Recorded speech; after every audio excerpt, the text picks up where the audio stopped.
เจริญสุขศรัทธาสาธุชนญาติโยมท่านพุทธบริษัททั้งหลายวันนี้รายการธรรมประทีปส่องต่างได้มาพบปะกับพ่อแม่พี่น้องศรัทธาสาธุชนญาติโยมแห่งครั้งหนึ่งวันนี้เป็นวันศุกร์ที่27เดือนตุลาคมพุทธศักราช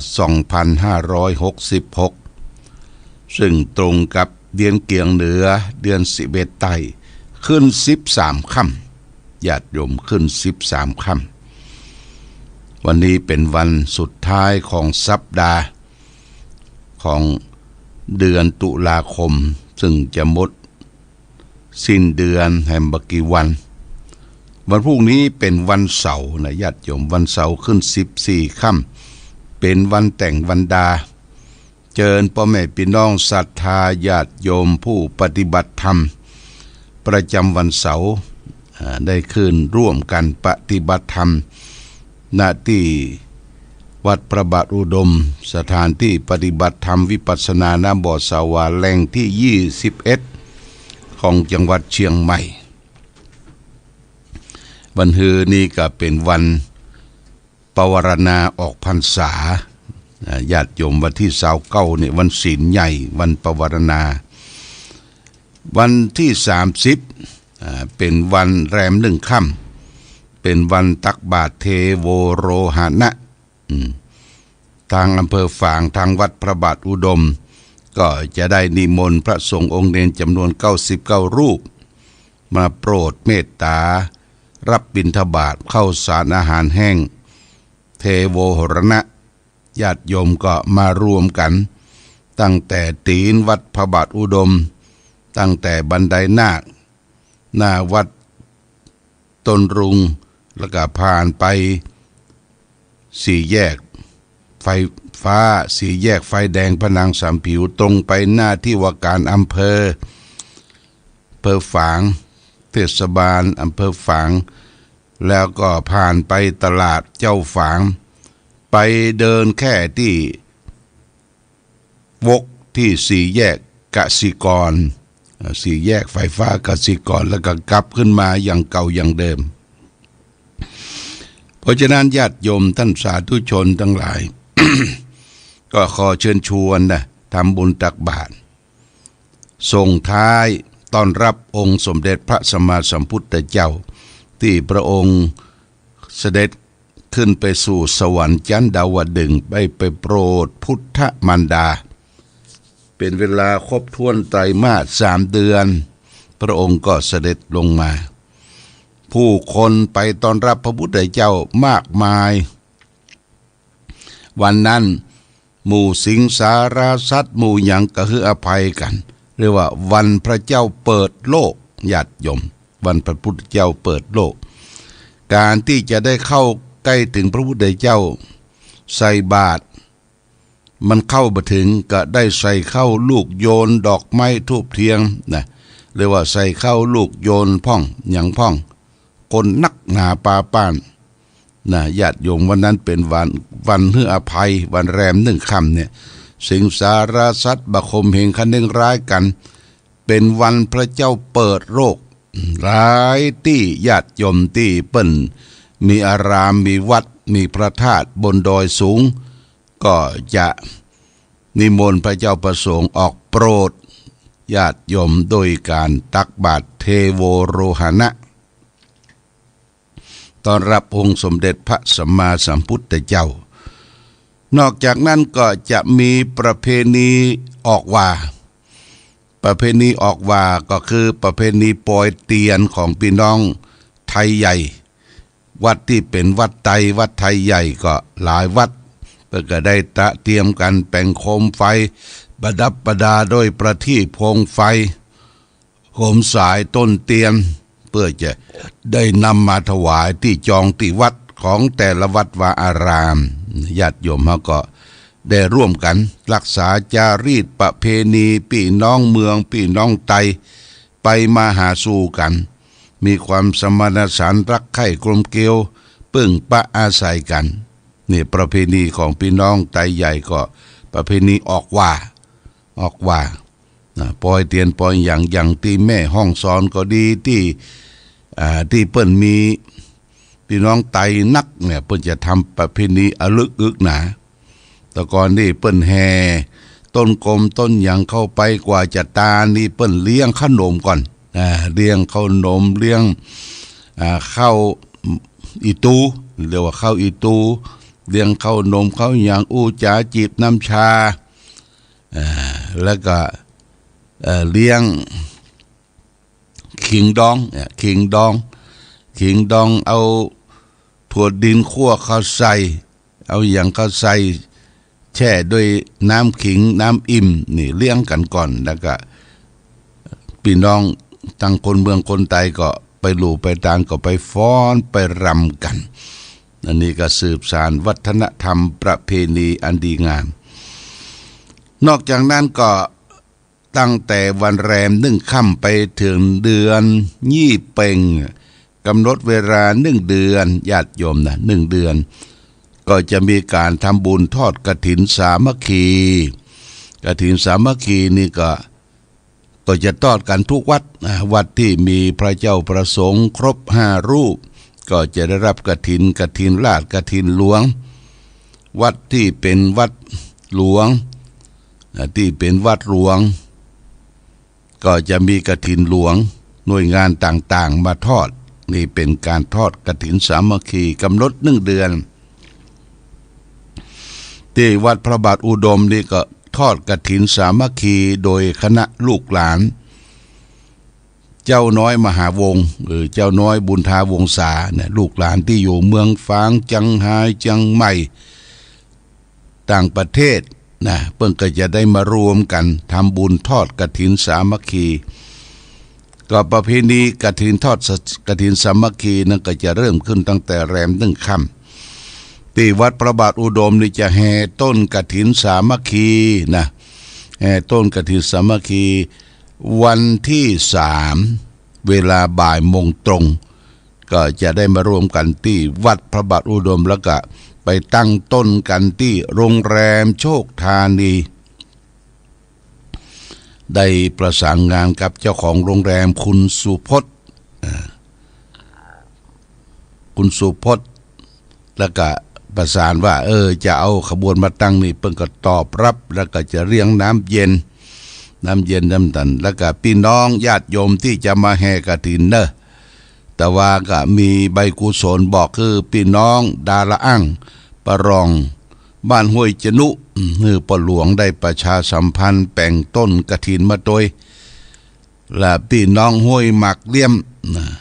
แล้วก็พี่น้องบ้านนอแลทั้ง3 หมู่บ้านเนี่ยแต่งตัวพี่น้องแบบชุด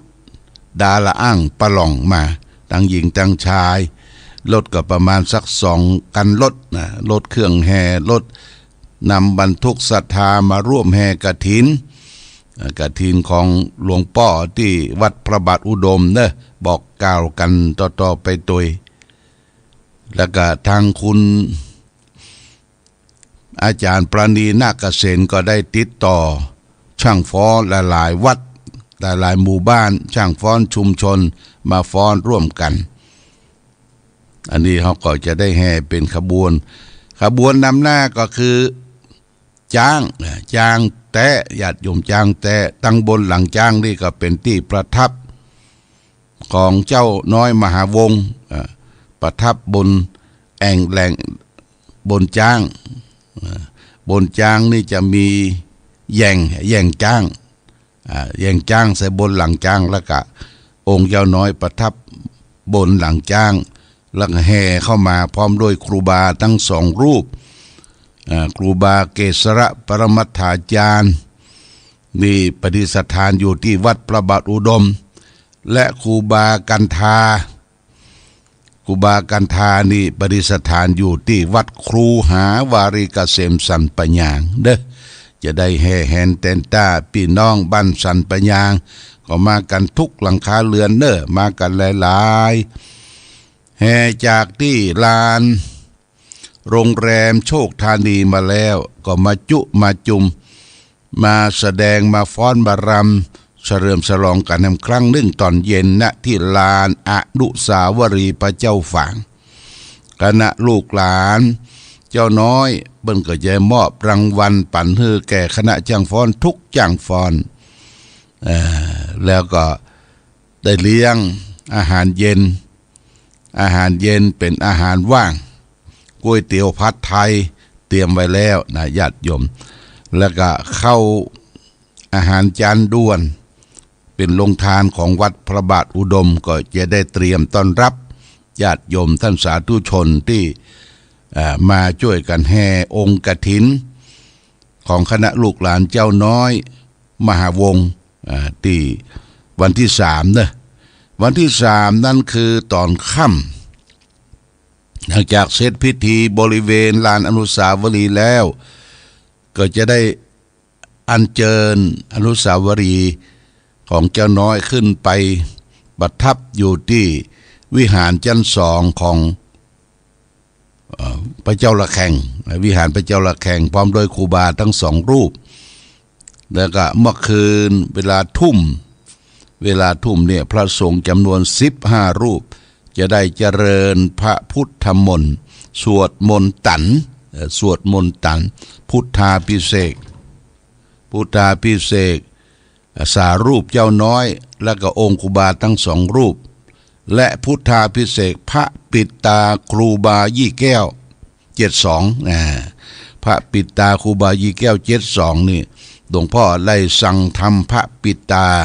เขาว่า72นะอายุจะย่างเข้า72ปี6772ญาติโยมแล้วก็จะได้นำมอบเป็นของกำนันปันฮือแก่ญาติโยมที่เป็นเจ้าภาพกฐินกองละ500นี่จะได้พระปิตา1 องค์เอาไปกรอบห้อยคอติดรถติดลาไปไหนก็มีโชคมีใจอยู่รอดปลอดภัยมีแต่คนนิยม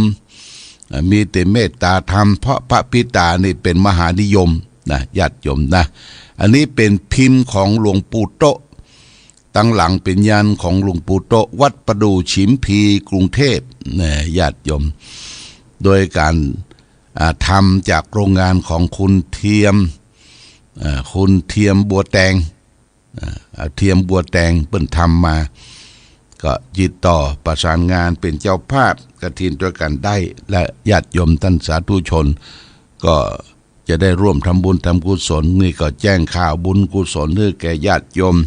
ท่านสาธุชนทั้งหลายและรับทราบก็ต้องขอบคุณกับญาติโยมที่ได้ร่วมกันเป็นเจ้าภาพที่ส่งมาใส่ซองก็คือมีคุณโยมพงศธกรสุวรรณพิมลอันนี้ก็380แม่0 1กล่อง500 บาทนี่เพิ่มเติมนางพัทธิสกุลสุวรรณพิมล580แม่0ฝางนี่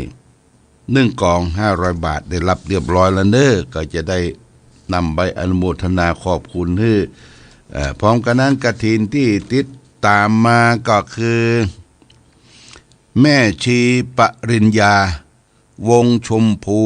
อันนี้วัดสันประซักแม่สาวเนี่ย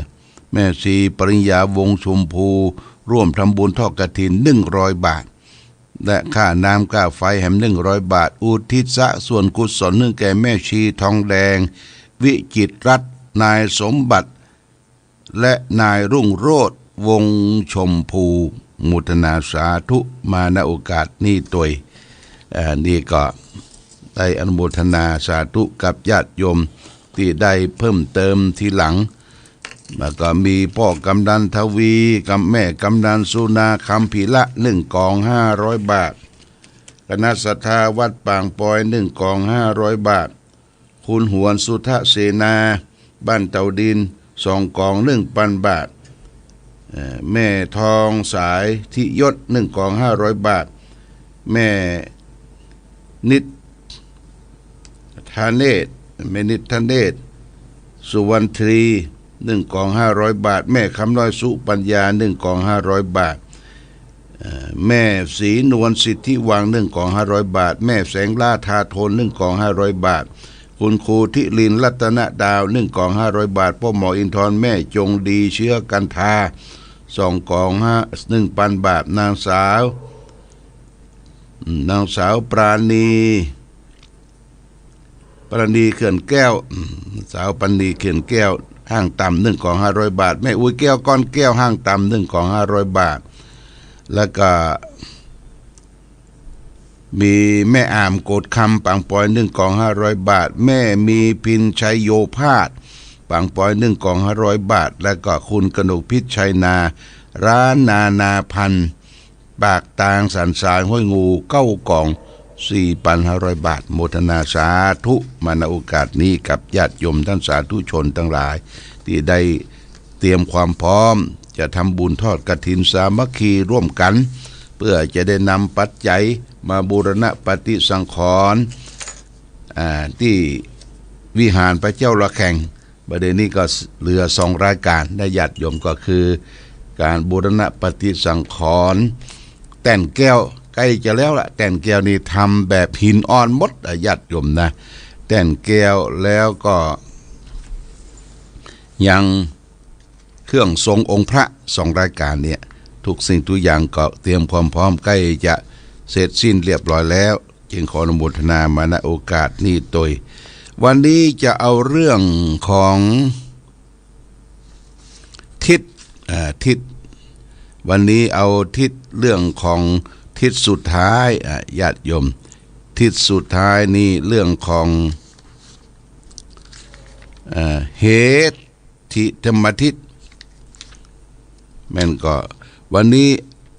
ทิศหมดละทิศหมดแล้วก็เอาอบายมุข6อบายมุข6มาฝากญาติโยมท่านสาธุชนอบายมุขเนี่ยก็คืออบายแปลว่าความชิบหายที่ปราศจากความเจริญมุขะเนี่ยแปลว่าหน้าปากช่องทางอบายมุขแปลว่าทางแห่งความชั่วทางแห่งความชิบหายเหตุแห่งเครื่องชิบหายมี6 ประการญาติโยมนะ6 ประการ 1. การดื่มสุราและเมลัยอันเป็นที่ตั้งแห่งความประมาท 2. การเที่ยวในตรอกน้อยใหญ่ในเวลากลางคืน 3. การเที่ยวดูการละเล่น 4. การเล่นการพนันขันต่อต่างๆ 5. คบคนชั่วเป็นมิตร 6. เกลียดค้านการทำงานผู้หวังความเจริญพึงหลีกเว้นเหตุเครื่องชิบหาย6 ประการนี้ญาติโยมนะ6 ประการนี้เปิ้นว่าเป็นผีร้าย6 ตัวผีร้าย6 ตัวอย่าให้มันมาสิงมาเข้าในจิตในใจเฮาถ้ามันสิงมันเข้าในจิตในใจเฮาสึงเฮาเนี่ยเฮาก็จะเกิดความหายนะเกิดความชิบหายเปิ้นผูกเป็นคำกรอนสอนใจว่าผีร้าย6 ตัวผีที่1ชอบสุราเป็นอาจินไม่ชอบกินข้าวปลาเป็นอาหารผีที่2ชอบเที่ยวในยามวิกาลไม่รักบ้านรักลูกรักเมียตนผีที่3ชอบเที่ยวดูการละเล่นไม่ละเว้นบาคับละครขนผีที่4ชอบชั่วมั่วกับจนหนีไม่พ้นอาทยาตราแผ่นดินผีที่5ชอบเล่นม้ากีฬาบัตรสารพัดทั่วโปไฮโลสิ้นผีที่6เกลียดค้านการทำกินมีทั้งสิ้น6 ผีอับปรีในญาติโยมนะนี่มันเป็นผีเนอะอย่าไปเข้าใกล้มันจะเป็นบ่อนแห่งความหายนะความชิบหายอบายมุขคือปากทางแห่งความชิบหายยกตัวอย่างเช่นว่าผีที่1น่ะชอบดื่มน้ำเมานี่ก็มีโทษถึง6 ประการ 1. เสียทรัพย์ 2. ก่อการทะเลาะวิวาท 3. เกิดโรค 4. ต้องถูกติเตียน 5. ไม่รู้จักละอาย 6. ถอนกำลังปัญญา เปิ้นจะได้ผูกเป็นคำก่อนไว้เช่นเดียวกันอันสุราเมรัยใครเสพติดพาชีวิตมืดมนจนฉิบหายหนึ่งทรัพย์สินของตนนั้นพลันวอดวายสองอาจตายด้วยทะเลาะเพราะความเมาสามเจ็บป่วยด้วยโรคาพยาธิสี่คนตำหนิดินทาพาอับเฉาห้าหน้าด้านหนักหนาเวลาเมาหกปัญญาเขาหดหมดสิ้นมีโทษถึง6ประการดื่มน้ำเมาญาติโยมเสียทรัพย์ก่อการทะเลาะวิวาทเกิดโรคภัยไข้เจ็บต้องถูกติเตียนบรรลุจักละอายแล้วก็ถอนกำลังปัญญาเขาอดมาเป็นเวลา3 เดือนแล้วเนอะญาติโยมจะออกพรรษาบางคนก็คิดในใจจะทวนว่าจะบอกมอกมัสกรรมโอ้เสียดายบุญญาปารมีที่สร้างมาเป็นเวลา3 เดือนถ้าลวดได้บ่ดื่มบ่กินบ่บริโภคอยู่ไปเห็นสุขภาพร่างกายดีขึ้นนะญาติโยมนะนั่งนึกตึกตองดูตัวเก่าตัวเองและไผมีผัวมีเมียที่ติดเหล้างอมแงมอดกลางพรรษาได้ก็อดต่อไปแห่มญาติโยมอย่าไปให้มันมาครอบงำเฮามันดีนะลูกเมียอยู่ด้วยกันด้วยความผาสุกด้วยความร่มความเย็นบัดทะเลาะเบาะแว้งกันที่เกิดเหตุการณ์ทะเลาะวิวาทเบาะแว้งกันฆ่าฟันบั่นแตงบุบหูตีตาเนี่ยสุราเป็นเหตุในนักญาติโยมนะสุราเป็นเหตุขับรถรางออกพรรษาไปทอดกฐินผ้าป่าฝั่งฟ้าบางทีก็ไปเทขจาดเอาผู้คนล้มละเลระนาดเสียชีวิตเจ็บไข้ได้ป่วยกันนักก็ยังมีเพราะว่าสุราเป็นเหตุนะญาติโยมนะอันนี้ก็ต้องระมัดระวังถ้าเราจะให้ร่างกายเราอยู่ดีมีสุขปราศจากโรคภัยไข้เจ็บนานาต่างๆเปิ้นได้มาติมาเตือนก็เว้นจากการดื่มสุราและเมลัยสุรานี่แปลว่าเครื่องกลั่นนะมันกันมาแล้วเมรัยนี่ก็คือเครื่องดองญาติโยมดองเหล้าอย่างเนี่ยนะ